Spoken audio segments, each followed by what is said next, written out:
The new chapter, chapter number 9, is areas of parallelograms and triangles, which we're going to deal in today's session. Parallelograms and triangles. We have dealt with various properties in quadrilateral, special type of quadrilateral called a parallelogram and a triangle. Now comes the deep investigation on areas of parallelograms and triangles. Today's session is about investigation of triangles and parallelograms with their areas. Before we get into the areas of parallelograms and triangles, let's come with the introduction.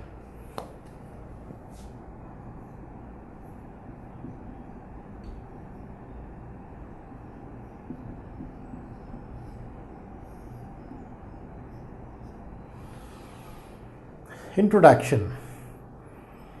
Let's recap with geometry. We have previously come out with the concept of geometry, which was referred as geo plus metry. That is, geo stands for earth and metry stands for measure.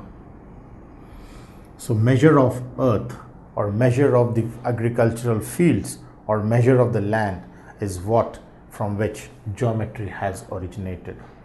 So this problem was existing in prehistorical facts that many agriculture fields or lands were supposed to be divided among the children or the next ancestors. So division of land to be done equally among all the sons or daughters was a difficult task during those times. So geometry was very much in use during those times. In order that the land be divided equally, many of the people used mathematics proudly. So here comes the introduction of measure of earth connected with areas of parallelograms and triangles. To continue with, imagine I have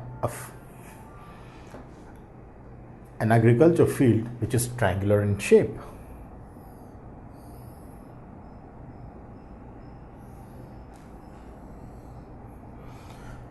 Imagine this is my plot and this is the plot of land which I want to divide equally among three people.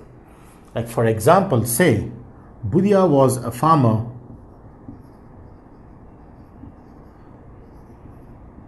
Budhia wanted to divide his triangular piece of land into three parts so that he wanted to distribute the land for his two daughters and one son. So how can he distribute this triangular piece of land equally to the two sons and one daughter without any disputes? This to be done mathematically. So such problems give us an indication that we need to give more importance to areas of triangles and of course areas of parallelograms. So here Budhia has tried to cut his land out here, and then he tried to cut his land from each corner to some part, estimated part in the middle. He wanted to cut his land in this region. Now after cutting his land into three parts in this manner, he wanted to give this to the first piece to his first son, and this piece of land to his second son, and this piece of land to his daughter, who is third in number. Now he assumes that these three areas are equal. According to Budhia,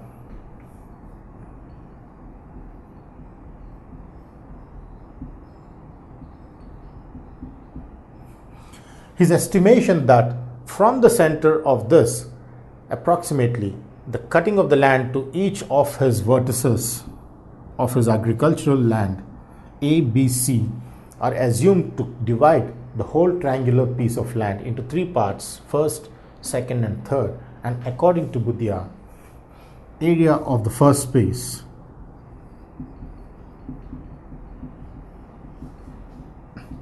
is equal to area of the second piece.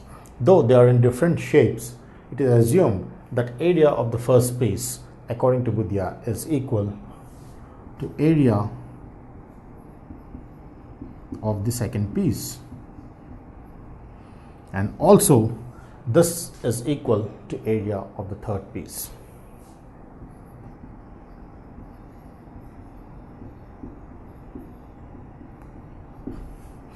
Is how we understand each of the areas being equal.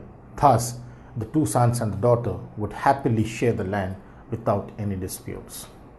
But here the biggest question comes: how do you prove mathematically that these three are equal? Is it that they are just convinced that they are equal without any proofs and justifications? Or is it that really Budya could justify the three pieces of land exactly in equal areas? Here comes the investigation in mathematics about how we can find the areas of equal pieces within the triangle. Is how we are going to connect in the future coming topics.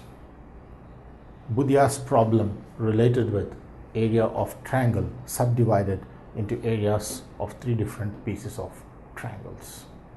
Now that we have investigated on Budya's case of a triangular field arising in to the conclusion that we need to give importance to areas of planar regions or areas of regions, mostly the lands, without any dispute.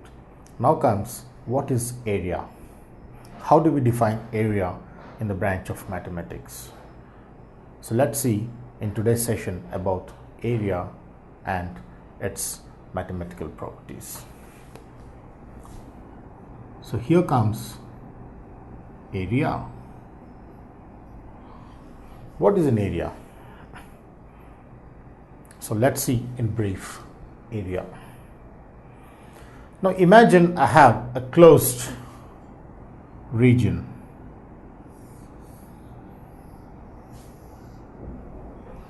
I have a closed region.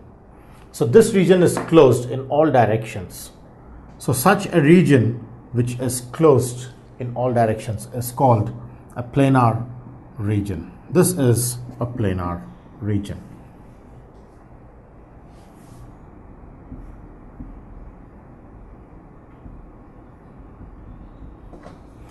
So this planar region has area, which is called the magnitude or measure of this planar region is called area. That is the entire boundaries within whatever region is covered, we call that as magnitude or measure of the planar region.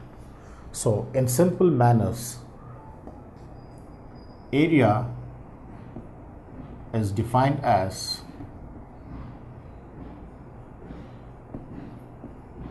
the magnitude or measure of the planar region.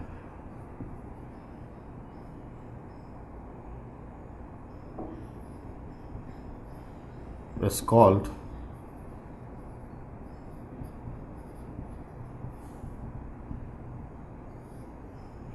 area.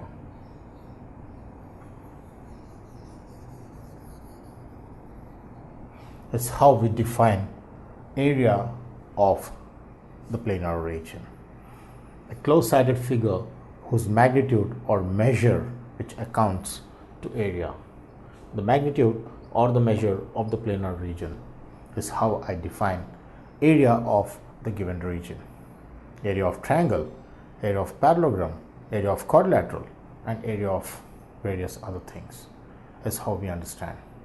The magnitude or measure is always expressed in a number. That is, the area which is the magnitude or measure of planar region is generally given in count of numbers, and the value of the number will define the size of the area. So this is a very important note. The area is generally counted on numbers. That is, area equals 3 centimeters square or area equals 15 centimeters square, etc. Now here this implies that if the area is 3 centimeters square and area is 15 centimeters square, that means the second area is bigger than the first area. Is how we estimate the magnitude or measure of the planar region through the value which is assigned to the area.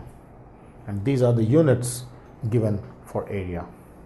Is how we understand the area connected with the planar region.